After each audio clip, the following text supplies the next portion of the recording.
Yo tout le monde, c'est le football à l'aveugle, on se retrouve aujourd'hui pour une nouvelle vidéo. Et aujourd'hui, on va s'intéresser au quart de finale de la Ligue des Champions. Le tirage au sort a été effectué aujourd'hui, en même temps que celui des quarts de l'Europa League. Je vais faire un petit passage sur ça en fin de vidéo, si j'y pense, parce que la dernière fois avec Ajax Lille, j'avais complètement oublié, je me souviens. Mais j'avais fait quand même au bout d'un moment, mais bon bref. Alors aujourd'hui, donc on a 4 affiches de Ligue des Champions très intéressantes. Moi évidemment, l'affiche c'est Porto-Chelsea, non je rigole. L'affiche c'est plutôt Bayern-PSG, comme vous le pensez, je pense comme moi. On a une autre très belle affiche en vrai, Manchester City-Borussia Dortmund. Sur le papier, City est gagnant, mais la science du football est inexacte. Et même le Stade de Reims peut gagner contre le PSG. Même le FC Nantes, pour dire. On continue avec le match FC Porto-Chelsea. Et après, alors je sais pas si c'est Liverpool-Real ou Real-Liverpool. Tout ce que je sais, c'est que c'est Liverpool qui affronte le Real. Ou le Real qui affronte Liverpool. En tout cas, les deux vont s'affronter. Pas besoin de savoir dans quel stade on commence. Parce que, de toute façon, je ne ferai que... je fais une vidéo pour le match aller. Je fais une vidéo pour le match retour. Alors du coup, les matchs aller, on va commencer par l'ordre alphabétique. Ouais, parce que c'est cool l'ordre alphabétique. Donc on va commencer par l'affiche El Grande des rencontres. C'est Bayern Munich PSG. Alors Bayern Munich PSG, moi je vais me concentrer sur ça en tant que supporter parisien, pas en tant que c'est beau spectacle, tu connais. Ça va être compliqué. Ça va être compliqué, mais pourquoi c'est possible? Déjà parce que le Bayern Munich est en moins bonne forme que l'année dernière. Je trouve que au niveau de la défense, c'est un petit peu plus affaibli. Alors je dis pas que c'est une défense de national, mais c'est moins. Tu sens que c'est moins protecteur que l'année dernière. Emmanuel Neuer, c'est pareil, un peu moins, je trouve. Erling Haaland, il a quand même mis 2 buts en 9 minutes. Alors peut-être que c'est Erling Haaland, mais quand même, se prendre 2 buts en 9 minutes, pour moi, c'est pas forcément inquiétant, parce qu'ils ont quand même remonté 4 buts derrière avec un triplé de Lewandowski, mais c'est que ça montre que il y a des failles défensives à exploiter, des failles défensives exploitables du côté du PSG. Alors par contre, va pas falloir faire le match qu'ils ont fait au match retour. En fait, c'est simple. Moi, il y a une vidéo de Papa Furax, il dit tout le temps qu'il y a un match aller de merde et un match retour. Il y a un match bien et un match mauvais. Là, c'est très simple. Face au Bayern Munich, tu ne te loupes pas une seule fois, quitte à rater la Ligue 1, je m'en fous. Mais vraiment, un match barcelonesque, comme je l'appelle, une première mi-temps barcelonesque face à Munich, mais mon pote, tu t'en prends 2-3 là. Là, tu t'en prends 2-3. Face à des mecs chirurgicales comme Robert Lewandowski, tu t'en prends 2-3. Avec Serge Gnabry aussi très bon. Joshua Kimmich, machin. Tu connais l'effectif du Bayern est très intéressant. Et surtout très populaire. Les mecs ont gagné quand même ils ont fait quand même un sextuplé mondial. Un sextuplé, pas un sextuplé européen. Un sextuplé mondial avec Ligue des Champions, Bundesliga, Coupe d'Allemagne, Trophée des champions allemands, je crois. Coupe du monde des clubs et Super League, c'est-à-dire le vainqueur du match entre le vainqueur de la Ligue des Champions et le vainqueur de la Ligue Europa. Mais je crois pas que c'est le trophée des champions allemands. Mais en tout cas, il y a Ligue des Champions, je crois, je sais plus trop, mais en tout cas, ils ont fait un sextuplé comme le Barça 2009. Et vraiment, c'est une équipe, le Bayern Munich, qui est très respectable. Mais si ils le battent, le sextuple tenant du titre mondiaux, le PSG, franchement, pourrait franchir un nouveau cap dans sa célébrité européenne. Et ça, ils le savent très bien. Le PSG a une faille à exploiter, comme je le disais, au niveau de la défense, parce que c'est quand même moins exceptionnel qu'avant. Ça reste toujours très fort, franchement. Benjamin Pavard, Niklas Zule, Jérôme Boateng, même si Boateng, pour moi, il est en fin de carrière. Clairement, il est en fin de carrière. Pour moi, Boateng, ça reste quand même une super méga giga tétra défense, quoi. Alors ça vaut pas la défense, ça vaut pas la charnière centrale du PSG, ça ne vaut pas la défense de City, ça ne vaut pas, si tu veux, la défense du Barça peut-être pas non plus, mais ça ne vaut pas il y a des défenses très bonnes. Alors celle du Bayern est très bien, mais il y a des failles à exploiter et le PSG va devoir le faire, mais on ne peut pas et on ne doit pas se permettre de faire un match de merde face au Bayern. Ne serait-ce qu'une première mi-temps. Ces mecs, là, on est arrivé à un stade de la compétition où Tu peux pas te manquer. Tu ne peux pas. Si tu te manques, tu dégages. Le Barça l'a pris à ses dépens, hein, 8-2, voilà. J'ai pas personnellement envie de revivre ou de vivre un 8-2 ou un 4-1 ou un machin. Les mecs, ils ont perdu que 1-0. Ils ont quand même bien attaqué, bien fait chier le Bayern en première mi-temps. Il y a des choses à aller faire, mais franchement, si on a l'équipe de Paris, du Barça PSG, du match aller, le Bayern, on les défonce. Alors moi j'ai un scénario pour le match aller, parce que ça fait quand même longtemps que je parle du Bayern PSG, il faudrait peut-être qu'on passe à autre chose. Mais en tout cas, moi j'ai un scénario pour le match aller, je vous dirai celui du match retour pour la vidéo retour. Mais en tout cas, match aller, moi je dirais un petit 2-1 pour le Bayern. Faut voir un petit peu. La vidéo top prono sortira le 4 ou le 5 avril, donc on verra si les pronos ont évolué. Mais pour le moment, je dirais bien un petit 2-1 pour le Bayern. Je donnerai pas mes pronos pour tous les autres rencontres, juste pour Bayern PSG, parce que c'est l'affiche. Alors, Porto-Chelsea maintenant. Oui, c'est FC Porto. Ouais, bref, on s'en fout. Hein. Voilà, c'est bon, pas la peine de... C'est bon. FC Porto-Chelsea. Pour moi, Porto n'est pas de taille. Porto, la Juventus, ils avaient pareil des failles défensives. Et même des failles tout court. Il n'y a même pas de failles défensives, pas de failles offensives, pas de failles du gardien, pas de failles du milieu. C'est tout simplement des failles tout court. Un Ronaldo pas assez en forme. Après, de là à l'expulser de la Juventus au bout de 2 matchs, les mecs, c'est bon, faut arrêter un peu. C'est pareil pour Del Piero, c'est bon. Au bout d'un moment, faut arrêter. Les mecs, tranquille, ok. Tranquille. Alors ça peut arriver. Oui, d'accord, ça fait 2-3 fois qu'ils sont éliminés en quart ou en 8e, mais Del Piero, il était pas là. Ok. Alors encore Ronaldo, d'accord. Ah ok, d'accord. Ronaldo, il était là, c'est pas bien. Mais les mecs, vous parlez de Cristiano Ronaldo là quand même. Là, vous parlez de Cristiano Ronaldo. Franchement, moi, je le vire pas, hein, le mec. D'accord, il a été mauvais, mais franchement, ce mec-là, c'est une perle. Le mec, il peut t'amener très, très, très loin, hein, s'il est en forme, tu le sais, ça. Donc, c'est bon, vire pas. Mais Porto, là, je sens qu'ils ont pas la forme. Pour moi, c'est déjà très bien d'arriver en quart. Ils peuvent faire chier Chelsea, bien sûr. Ils peuvent les emmerder un peu. Mais de là à gagner contre l'équipe de Thomas Tuchel, super bien entraîné avec Hakim Ziyech, Kai Havertz, Timo Werner, N'Golo Kanté, super N'Golo, Edouard Mendy dans les cages qui est super bien. Franchement, pour moi, c'est le Navas de Chelsea. C'est le Navas de Chelsea. Mendy, il a fait 10 clean sheets, je crois, en 13 matchs, un truc dans le genre. Vraiment une statistique affolante pour ce gardien. Oui, Edouard Mendy, c'est un gardien que je respecte beaucoup. Un ancien du Stade Rennais, donc un ancien de la maison bretonne. Donc je le connais un petit peu. Pour moi, Chelsea a toutes les cartes en main pour s'imposer. Et je pense que Tuchel verra à nouveau les demi-finales. Une deuxième année consécutive. La première avec Paris, la deuxième avec Chelsea. Et si Paris pouvait les voir aussi, ce serait pas franchement un refus. Bref. Donc pour moi, Chelsea vainqueur. Match aller, match retour, ça je suis pas. Mais en tout cas, tout ce que je sais, c'est que pour moi, Chelsea vainqueur. En tout, il y a moyen. En fait, c'est même pas qu'il y a moyen, c'est que pour moi, c'est presque sûr. Je vois pas Porto gagner 2 fois contre comme ça. Enfin, la Juventus, c'était jouable. C'est joué, c'est fait, c'est réussi. Ils ont réussi à passer. Chelsea, maintenant, c'est peut-être une marche un peu trop haute pour les hommes de Conceição. Après, bon... je dis pas qu'ils vont se faire laminer, mais peut-être un petit peu trop juste, malheureusement. On passe au 3e, Manchester City, Borussia Dortmund.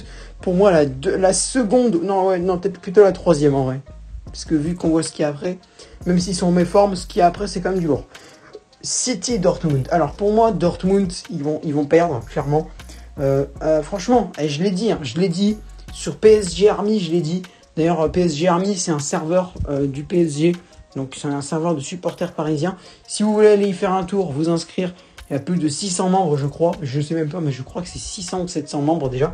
Donc vraiment, et qui sont tous supporters de Paris, à part quelques mecs marseillais qui viennent là juste pour nous dire que ouais les mecs, le Qatar Saint-Germain, mais les mecs sérieusement, quand on perd, ouais mais c'est pas bien, vous avez de l'argent. Et puis quand on gagne, ouais mais c'est facile aussi, vous avez de l'argent.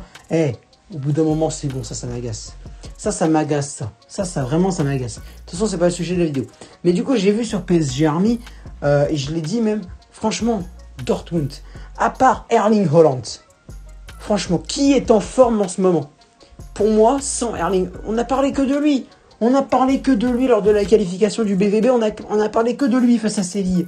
Le mec, s'il n'est pas là, il perd. S'il est pas là, c'est Séville, c'est Manchester City FC Séville. Je te le dis tout de suite. S'il est pas là, c'est Manchester City FC Séville qu'on est en quart. Parce que pour moi, Séville, ils ont fait un 8e de finale surprenant. Franchement, très très bien. Lucas Ocampos, super au match retour. Vraiment. Moi, s'il n'y a pas Haaland, Dortmund est battu. Pour moi. Alors du côté de City, c'est ultra complet. S'il te plaît, rien que sur le banc, t'as déjà Sergio Aguero et Riyad Mahrez, si tu veux. Mahrez qu'on met quand même pas mal sur le banc, alors que c'est un super joueur. Mahrez et Aguero, c'est des super joueurs et on les met sur le banc. Mais attends, mais ça veut dire que... Mais attends, mais mec... Mais si ces mecs-là, on les met sur le banc, ça veut dire qu'en attaque, c'est des monstres, quoi. T'as Bernardo Silva, t'as Raheem Sterling, t'as Gabriel Jesus, t'as Kevin De Bruyne, t'as Phil Foden, t'as le gardien Ederson. Les mecs, cet effectif de City, il est franchement presque limite mieux que l'effectif du Bayern. Les mecs, rien que sur le banc, ils ont des mecs capables de remporter la Première Ligue. Rien que sur le banc, ils sont capables de me faire un 11 capable de remporter la Première Ligue s'ils font des bons matchs. Ou au moins de finir dans les 3 premiers. T'en rends compte un peu ? Franchement, c'est un effectif ultra complet, avec des joueurs, franchement, déjà très célèbres, mais ça on s'en fout, mais avec de superbes capacités footballistiques. Sterling, Jesus, Bernardo Silva, Phil Foden, comme je le disais, De Bruyne, Aguero, Mahrez. C'est des mecs super, quoi. Laporte en défense, même s'il n'a pas été sélectionné, Aymeric Laporte. Y a franchement, ce 11-là, même le PSG en demi, franchement. Là, je dis, ouais, on peut battre le Bayern, mais après, on va tomber contre City. Moi, franchement, PSG Manchester City, c'est pas pour porter la poisse aux supporters parisiens, mais j'ai plus de doutes quant à notre victoire face à City que face au Bayern. Franchement, pour moi, City m'inquiète plus que le Bayern Munich cette saison. Vraiment, moi, je me disais dans ma tête, si vraiment on doit tomber contre les deux gros, je préfère que ce soit le Bayern Munich, déjà pour l'objectif vengeance. Mais franchement, on va se venger contre tout le monde, c'est pas possible. Le Barça, revanche, c'est fait. Maintenant, le Bayern, ça va être aussi opération revanche. Et City, techniquement aussi, parce qu'ils nous ont éliminés en quart de finale. Mais franchement, les mecs, on va faire que se venger. Et en quart, on va retrouver peut-être le Real ou Liverpool. Le Real qui nous a éliminés il y a 2-3 ans quand Neymar était blessé. Et Chelsea qui nous a éliminés, je crois, en 2013. Mais franchement, on va faire que se venger, c'est pas possible. Bon, après, Chelsea, c'est quand même un peu moins... Enfin, si, on pourrait... Tuchel, franchement, je te le dis, cette Ligue des Champions, on va régler des comptes à tout le monde, ça va être magnifique. Vraiment, cette Ligue des Champions, elle est faite pour régler des comptes. C'est un truc de malade, vraiment. Le Barça, on les a défoncés. Le Bayern, on va les défoncer selon moi. Enfin, les défoncer, c'est un grand mot, mais enfin, voilà. Bref, toutes mesures gardées, mais on va... Je pense qu'on va se qualifier. Bref, City, si on passe, on aura quand même éliminé un mec qui nous a sorti en quart de finale en 2016-2017. Ensuite, le Real ou Liverpool, c'est pareil. Surtout le Real. Liverpool encore ça va, mais le Real. Et Chelsea de Tuchel, quoi. Vraiment. Il n'y a que si on tombe contre Liverpool, il n'y a que si on tombe sur Liverpool qu'il n'y aura pas de truc de vengeance, de revanche, machin. Bref. Donc pour moi, City va se qualifier. En couleur, je sais pas. Mais je vois pas Hollande. Franchement... Il y a Ederson en face, il y a une défense de fer. Il y a un moment, Manchester City, ils vont peut-être se faire perforer 1 ou 2 fois par Haaland en 2 matchs. Mais c'est tout. Pour moi, c'est fini. Erling Haaland, c'est très bien. Mais les mecs, faut qu'ils se concentrent sur autre chose. C'est comme Paris, des fois, ils se concentrent trop sur Neymar et Mbappé. Mais là, on entend trop parler de Erling Haaland. Il y a aussi Jadon Sancho, il y a Torgan Hazard, il y a autre monde. Et ces autres mondes-là, ils font absolument rien. Je vous l'ai dit, si Haaland n'était pas là, si Haaland il était blessé rien que sur le premier match, il perdait, c'était fini, c'était Manchester City Séville en quart. C'était obligé. Donc pour moi, City vainqueur. Et dernier match, Liverpool-Real, pour moi, seconde grosse affiche derrière Bayern PSG. En troisième, City Dortmund, en quatrième, Porto-Chelsea. Donc du coup, deuxième grosse affiche, Liverpool-Real, autant pour moi. Bon, moi je dirais le Real vainqueur, parce que le Real est quand même en meilleure forme que Liverpool, qui est 6ème de Première Ligue, à des dizaines de points de City, justement, on en parlait. Liverpool qui a beaucoup de mal à domicile à Anfield, alors c'est censé être leur point fort, parce que je me souviens qu'avant de commencer à perdre, ils étaient à 70 matchs sans perdre à Anfield. C'était une stat impressionnante, vraiment incroyable. Et là, mec, ils enchaînent que les défaites. 6 ou 7 défaites, je crois, en autant de matchs, un truc dans le genre, je sais plus, mais en tout cas là, ils n'ont plus gagné chez eux à Anfield depuis belle lurette, je crois, depuis octobre-novembre dernier. les Reds n'ont pas gagné à Anfield. Alors franchement, et au Real Madrid, je vois pas Benzema se faire défoncer à Bernabéu. Ça m'étonnerait grandement que Benzema parte déjà dès l'écart. Et en plus, face à une équipe aussi mal en point que Liverpool, Salah, Mané, Firmino, on les voit pas du tout. Alors Liverpool en Ligue des Champions, c'est sûr, ils ont réussi à gagner contre les RB Leipzig. Mais honnêtement, à Leipzig, ils n'ont pas montré grand-chose pendant les 2 matchs. C'est vrai que j'étais plutôt fixé sur Barça PSG. Mais de ce que j'ai vu, Leipzig n'était pas forcément en grande forme non plus. Ils n'ont pas montré non plus des trucs de ouf. Voilà, ça c'est mon avis. Après, ça se trouve, ils ont fait totalement autre chose. Je vous ai dit, j'ai pas beaucoup regardé le match. Mais de ce que j'ai vu, pour moi, Liverpool était supérieur, d'accord. Mais Leipzig n'a pas non plus montré une prestation XXL. Donc, moi, je me dis, franchement, le Real Madrid a plus de chance. Même si le Real Madrid, c'est pas non plus la meilleure saison. Là, franchement, je me souviens de la défaite honteuse contre Alcoyano. Là, les mecs, franchement, vous n'avez pas du tout assuré. Non, franchement, le Real a plus de chance. Mais je dirais pas que le Real est en grande forme. Donc voilà, les quarts de finale de Ligue Europa, on va faire vite fait un petit tour. Juste avant, on a aussi tiré les demi-finales de Ligue des Champions. Donc le vainqueur de Bayern Paris affrontant le vainqueur de City Dortmund. Donc si on partirait sur mon prono, ce serait PSG Manchester City. Un match encore exceptionnel, hein, franchement. Si les mecs ils arrivent à faire tomber Munich et City, franchement, même s'ils perdent en finale, là on sera sur du parcours grandiose en Europe. Et autre match, donc du coup vous avez compris, le vainqueur de Liverpool-Real affrontera le vainqueur de Porto-Chelsea, donc c'est pareil, si on partirait sur mon prono, on partirait sur un Real Madrid-Chelsea, franchement alléchant ma foi. Vite fait, Grenade, les quarts de finale de Ligue Europa, Grenade United, franchement Grenade pour moi n'est pas forcément de taille à vaincre Pogba, Fernandez, Dean Henderson, Rashford, Martial, machin, pour moi ils sont pas de taille. C'est bien d'être allé en quart, mais maintenant l'aventure s'arrête. Arsenal Slavia Prague, pour moi la question ne se pose pas. Arsenal va passer, malgré qu'en première ligue c'est pas non plus reluisant. Je pense que les hommes d'Arteta peuvent se qualifier. Mais franchement, j'ai pas trop aimé leur défaite contre l'Olympiakos. Ils auraient pu sauver les meubles, ils sont quand même un petit peu fait peur. Même si bon, à la 5 minutes de la fin, il fallait encore qu'ils marquent 2 buts. L'Olympiakos. Donc voilà, mais j'aurais bien aimé qu'ils gagnent au match retour aussi. Bref, donc du coup Arsenal Slavia, pour moi Arsenal s'impose. Ajax Roma, ça va être pour moi l'affiche la plus serrée, mais je vois encore Amsterdam gagner pour moi. Et dernier match, c'est celui de Zagreb Villarreal. Alors franchement, Dynamo Zagreb, pour moi ils vont aussi un petit peu emmerder Villarreal, mais je vois bien Villarreal gagner. Quoique en vrai, pour moi c'est l'un des matchs aussi les plus serrés. Pour moi Ajax Roma et Zagreb Villarreal c'est les matchs les plus serrés. Sinon United et Arsenal je les vois tranquillement se qualifier. Ouais, je pense Ajax va se qualifier. Et tout compte fait en vrai, je peux même pas dire. Je peux même pas dire parce que Zagreb là, en vrai Zagreb il y a moyen. Villarreal c'est pas non plus un cadre européen. Hein. Franchement c'est bon. Alors c'est sûr que c'est mieux que le Dynamo Zagreb. J'entends plus parler de Villarreal que du Dynamo Zagreb. Je vous l'accorde. Mais c'est pas le Barça, le Real ou le Bayern machin. Franchement, les mecs ils ont fait tomber le Tottenham de Mourinho, de Harry Kane, de Dele Alli, de Heung-min Son. Moi je me dis en vrai, c'est pas forcément sûr. Hein. C'est pas opinion toute faite. Le Villarreal est plus fort que Zagreb, c'est fini. Parce que dans ce cas-là, Tottenham ils auraient gagné largement. Et c'est pas le cas. Et dans ce cas-là, non mais vraiment, j'ai pas envie de prendre l'exemple, mais dans ce cas-là, Marseille, ils auraient gagné contre Canet-Roussillon. Si c'était opinion toute faite, c'est les plus forts qui gagnent, point barre. Pour moi, là, c'est indécis. Pour moi, je serais pas capable de vous donner un prono. Faudrait que je regarde plus les matchs, mais franchement, le championnat croate, merci, mais je trouve pas. Le championnat croate, je ne trouve pas. Je ne sais pas où regarder. De toute façon, bon, Zagreb, moi, c'est pas trop ce qui m'intéresse. Je préfère regarder l'en avant de gagnant. Bref, vous m'avez compris.